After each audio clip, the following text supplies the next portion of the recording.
안녕하세요. 백성덕 목사입니다.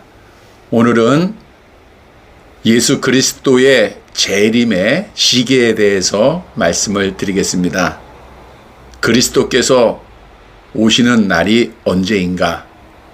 신자들이 고대하고 있는 날이기에 성도들을 미혹하기 위해서 재림의 날짜를 정하고 주장하는 자들도 있습니다. 그러나 성경은 그날은 오직 하나님 아버지만 아신다라고 말씀하고 있습니다. 마태복음 24장 36절에 보면 그날과 그때는 아무도 모르나니 하늘의 천사들도 아들도 모르고 오직 아버지만 아시느니라. 분명한 사실은 그리스도는 도둑같이 갑자기 오신다라고 하는 사실입니다. 요한계시록 16장 15절에 보면 보라, 내가 도둑같이 오리니 누구든지 깨어 자기 옷을 지켜 벌거벗고 다니지 아니하며 자기의 부끄러움을 보이지 아니하는 자는 복이 있다라고 말씀하고 있습니다.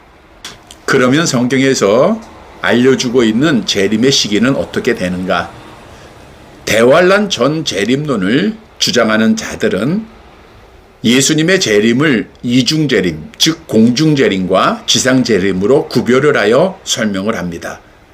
공중재림할 때 죽은 자들이 부활하고 이 땅에 있는 성도들이 부활해서 공중에서 7년 동안 혼인잔치를 하고 이 땅에 7년 동안 대환란이 있은 후 예수님이 이 땅에 재림하신다라고 하는 주장입니다.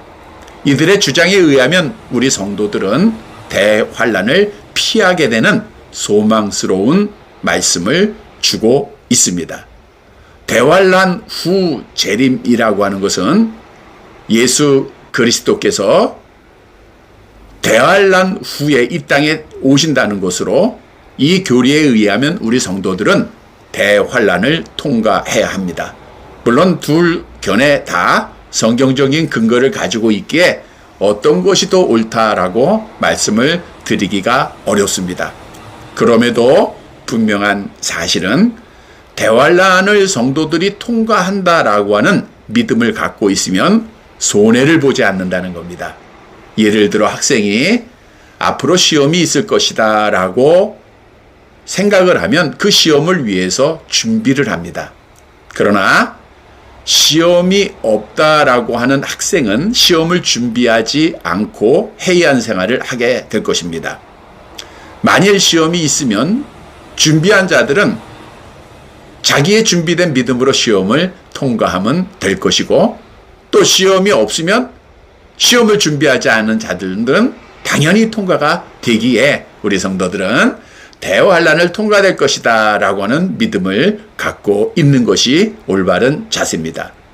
물론 성경도 너희가 하나님의 나라에 들어가려면 많은 환란을 겪어야 할 것, 사도행전 14장 22절을 통해서 말씀하고 있고, 또한 요한계시록 7장 대환란 기간에도 어린 양의 피에 그 옷을 씻어 시게 한 성도들의 모습이 나오는 것을 보면 우리 성도들이 대환란을 당할 것이다 라고 하는 사실을 성경적으로 증명해 볼 수도 있습니다. 따라서 우리는 대환란이 우리에게 있을 것이라고 하는 믿음을 갖고 믿음을 담대하게 잘 지켜나가는 자가 되어야 할 것입니다. 사도행전 1장 11절에 보면 하늘로 올리우신 이 예수는 하늘로 가심을 본 그대로 오시리라. 마태복음 24장 44절에는 너희도 예비하고 있으라. 생각지 않을 때에 인자가 오리라. 노아 홍수 때 사람들처럼 현대인들은 이러한 멀쩡한 날에 무슨 비가 오는가라고 의문을 갖고 말씀을 비웃기도 합니다. 또한 먹고 마시고 장가가고 시집가는 일에 정신 팔려 있습니다. 그러나 우리 성도들은 말씀의 계시를 분명히 믿고 그리스도께서 호련히 다시 이 땅에 오시는 그날, 또 대환란이 있을 것을 알고 잘 준비해서 우리가 그리스도의 재림의 복을 받는 사랑하는 자들이 되시기를 간절히 바랍니다.